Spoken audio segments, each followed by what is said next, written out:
హరే కృష్ణ అండి, పద్మావతి కిచెన్కి వెల్కమ్. ఇవాళ మీకు పనసకాయ కూర రెసిపీ చూపిస్తానండి.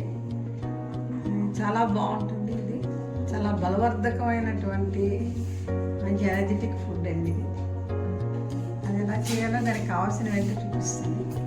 ఇది చిన్న పనసకాయ అండి, ఇంకా లేత కూడా దొరుకుతాయి. ఈ పనసకాయ ఏం చేయాలంటే ముందర కోసుకొని అవన్నీ ఎలా చేయాలో తర్వాత చూపిస్తాను. దీనికి కావాల్సిన ఇంగ్రీడియంట్స్ ఏంటంటే శనగపప్పు, మినపప్పు, తర్వాత నువ్వులు పొడి. నువ్వులు ఉంటే నువ్వులు వేసుకోవచ్చు, నువ్వులు పొడి చేసాను ఆల్రెడీ. నువ్వుల పప్పులో కొంచెం జీరాని ఎండుమిరపకాయలు 4 వేసి వేసేసి పొడి చేసాను.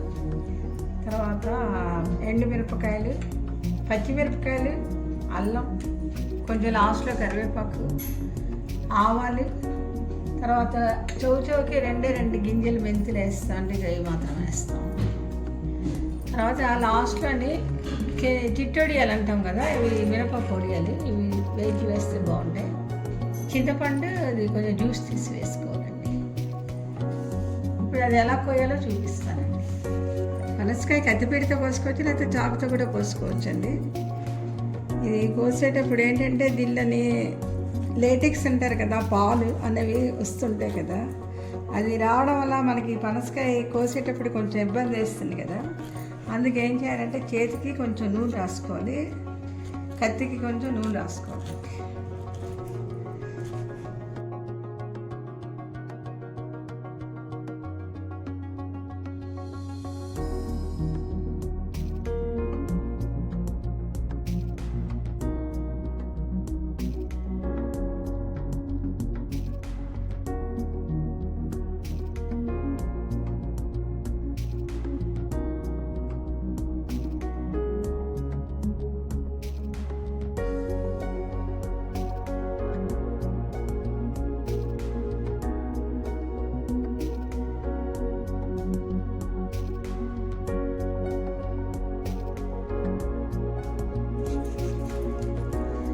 ఇలా పీసులు చేసుకున్న తర్వాత దీనికి ఏమాత్రం లెవెల్లోని ఈ తొక్క తీసేయాలి. ఈ గ్రీనిష్ అంతా కలర్ పోవాలండి, ఇలా తీసేయాలి.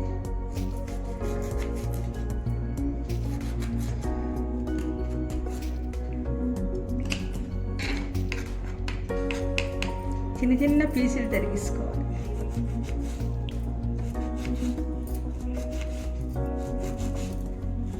అయితే ఇందులో నేను చూసారా, ఈ కలర్ ఉంది కదా, దీన్ని బొడ్డు అంటారు. ఇది మనం వాడమండి, అందుకే ఇది కట్ చేసి తీసేయాలి. చూసారా, ఈ పనికిరాదు. ఇది మనకి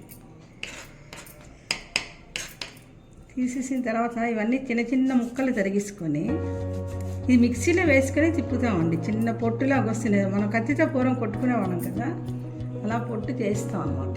ఇవన్నీ ఇదంతా అయ్యాక మళ్ళీ మీకు చూపిస్తానండి ఎలా జరగాలి. ఈ కత్తితో తరిగేటప్పుడు చూసారు, ఇదంతా కూడా గమ్మిగా అంటుకుంది కదా. దీన్ని ఏం చేయాలంటే కొంచెం ఆయిల్ అప్లై చేసి మీరు పొయ్యి మీద పెట్టారంటే గ్యాస్ పొయ్యి మీద సిమ్లోని, అది మళ్ళీ మీకు యాజిటీగా ఈ చాకు వచ్చేస్తుందండి. ఇది ఒక టిప్ అండి. చేతులు గట్ట కోసుకోకండి, జాగ్రత్త.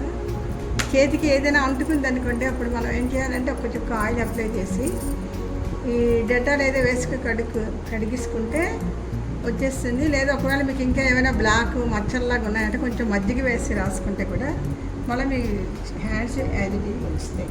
అలాగే ఇంకో టిప్, మీరు చాలా జాగ్రత్తగా చూడండి. ఈ బొడ్డు అనేది ఈ లెవెల్లో తీసేయాలి. తొక్క ఇంత థిక్నెస్లో తీయాలి. అది ఎలాగా అంటే మనం రెడీమేడ్గా పనసకాయ పొట్టు దొరుకుతుంది, అది కొని చేసే కంటే మనం ఇంట్లో దొరుకునేది ఫ్రెష్గా ఉంటుందండి. ఇప్పుడు ఏం చేయాలంటే ఈ ముక్కలన్నీ చిన్న చిన్న తరిగాం కదా, ఇవి మిక్సీలో వేసేసుకొని కొంచెం మిక్సీలో వేసుకొని ఇది తిప్పితే పొట్టులాగా వస్తుంది. ఆ పొట్టుతో మనం ఒకసారి కడిగేసి కూర వండుతాం అనమాట.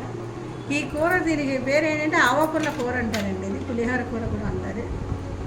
ఇది చాలా బ్రాహ్మిన్స్ దీనిలో కూడా ఇది స్పెషల్ వంట అండి, పనసకాయ కూర అనేది. ఇది మిక్సీ తిప్పి చూపిస్తాం. ఇలా మిక్సీ తిప్పి పొట్టులా చేసుకుంటామండి. పనసకాయ కత్తితో ఎలా చేస్తాం అలా చేస్తాం. చేసి ఇది ఒకసారి నీళ్లు వేసి కడిగిస్తే అడిగిన ఏమైనా ఇసుక కట్ట ఉంటే వచ్చేస్తుంది. అంటే మన తొక్క తీస్తున్నప్పుడు ఏమైనా ఇసుక పడ్డ అలాంటివి డౌట్ రాకుండా ఇది శుభ్రంగా నీళ్లు వేసి కడగాలండి. 2 సార్లు 3 సార్లు నేను కడిగెక్కిల్లి ఒకసారి కడగండి.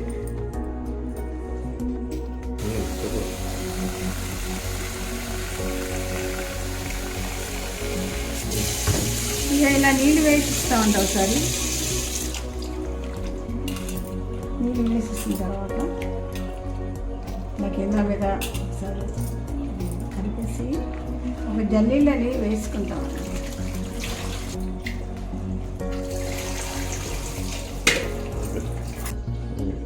ఈ చింతపండు ఇగోటండి మరొక బుట్ట వేసాను కూర ఎక్కువగా ఉందనేసి.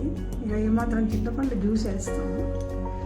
కొంచెం ఉప్పు వేస్తే 2 నిమిషాల్లో అది నానిపోతుంది ఈ జ్యూస్. అలాగే కుక్కర్లోని పొట్టు వేసాను, కొంచెం పసుపు వేసాను, దీనికి సరిపడా ఉప్పు కొంచెం వేస్తాను. మళ్ళీ ఫైనల్గా కొంచెం ఉప్పు వేస్తాను, అందుకే కొంచెం వేస్తాను. ఇందులోకి కొంచెం వాటర్ వేస్తాం. వాటర్ గ్లాసుడు వాటర్ అనుకోండి. అలాగే చింతపండు పుల్ల తీసి ఇది కూడా వేసేస్తాం.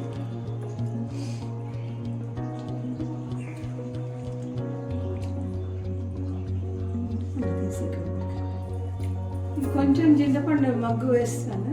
మళ్ళీ తర్వాత కూర అంతా ఉడికాక మరొకసారి ఫైనల్గా వేస్తాను. ఇదే మాత్రం వేస్తాను. ఇది మరొకసారి తీసి తర్వాత వేస్తాను.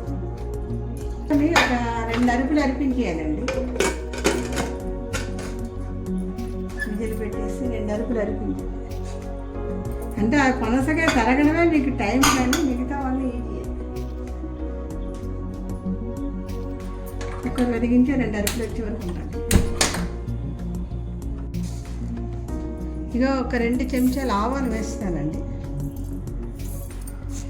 మీకు ఘాట్ అంటే ఒకటి వేసుకోవచ్చు.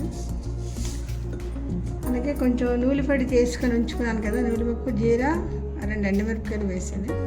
ఈ పొడి కూడా ఇందులో వేసి తిప్పుతామండి. ఇది లాస్ట్లో కొంచెం పొడి వేస్తాం. అలాగే ఒక 2 ఎండుమిరపకాయలు, 2 పచ్చిమిరపకాయలు. ఇది కూర ఉడికాక నీరు వార్చేసి ఈ ఆవ కలుపుతామండి. అందులో కలిపాక మిగతా పోపులన్నీ వేస్తాం. ఇక కూర ఉడికిపోయింది.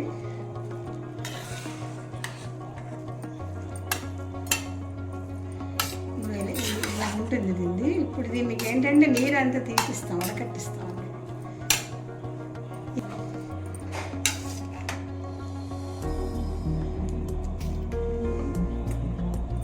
ఇక ఆయిల్ వేస్తాను.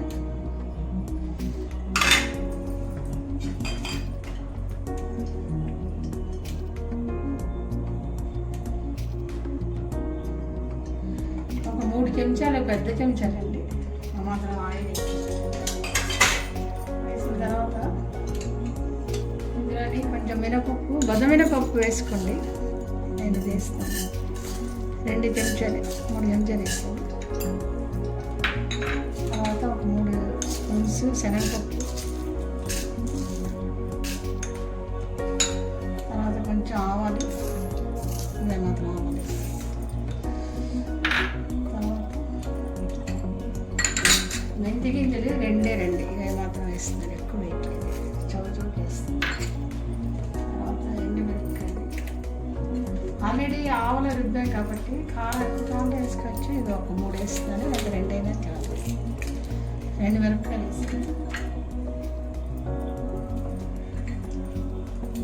అలాగే పచ్చిమిరపకాయలు 2 ముక్కలు చేసి వేస్తాను.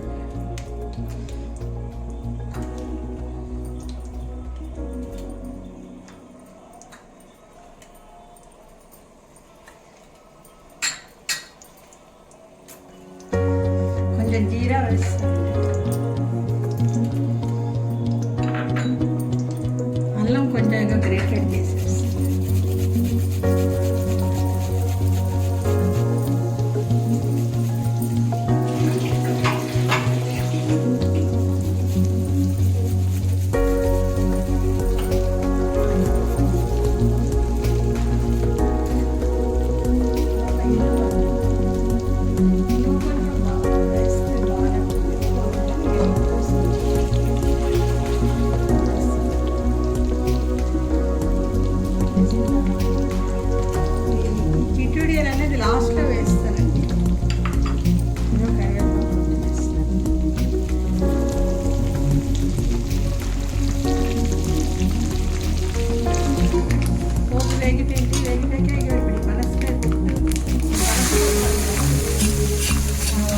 కూడా ఇక్కడ జాగ్రత్తగా వేసుకోవాలి.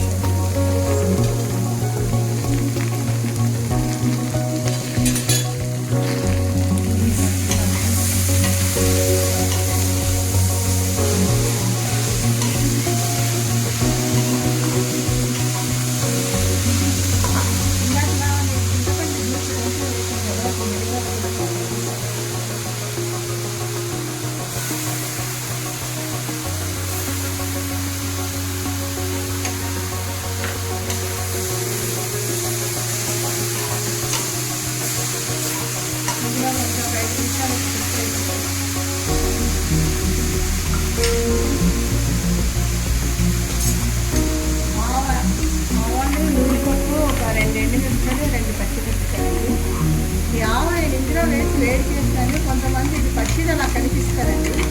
అలా కనిపిస్తే ఆవు వేడి కదా పది మండిపోతుంటాయి. అది వేస్ట్ అండి చాయిస్. ఇలాగేనా అంటే పొయ్యి మీద వేసి కదా అది తిరిగి కలపొచ్చి నేను మాత్రం అలా చేయాలి. అంటే మా అప్పగానే మా అమ్మ అలా పొయ్యి మీద పెట్టాను.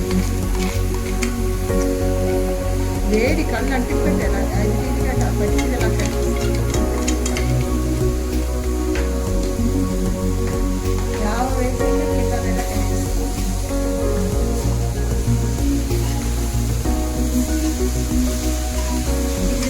ఉప్పు వేసాను కదా, మరి వాటర్ పోయింది కాబట్టి మరి కొంచెం ఉప్పు మాత్రం కొంచెం వాటర్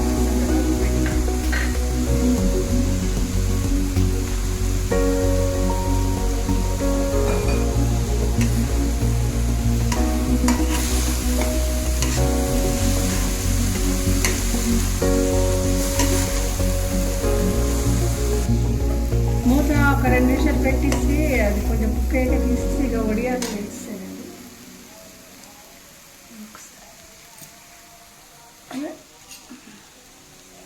వడియాలు ఇప్పుడు లాస్ట్లో వేస్తాయి. చిట్టొడియాలి, మినపప్పు వడియాలు, గుమ్మిడి వడియాలు ఉంటే అవి కూడా కొంచెం ముక్క చెక్క చేసి వేసుకుంటే బాగుంటుంది.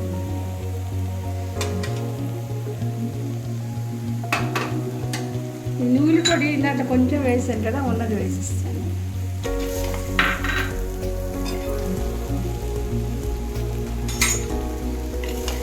ఇదిగోటండి పనసకాయ ఆవాకుల్లా పెట్టి పులిహార కూర అంటారు దీన్ని. గుమగుమలాడుతూ రెడీ అండి. ఇది మా బ్రాహ్మణ స్పెషల్ వంట అండి ఇది. ఇలాగే మేము అంటే పనసకాయ కొట్టి చేసుకుంటాము. ముక్కలు పెద్ద ముక్కలు వేసుకుంటాం. హరే కృష్ణ అండి. రుచి చూసి చెప్తాను.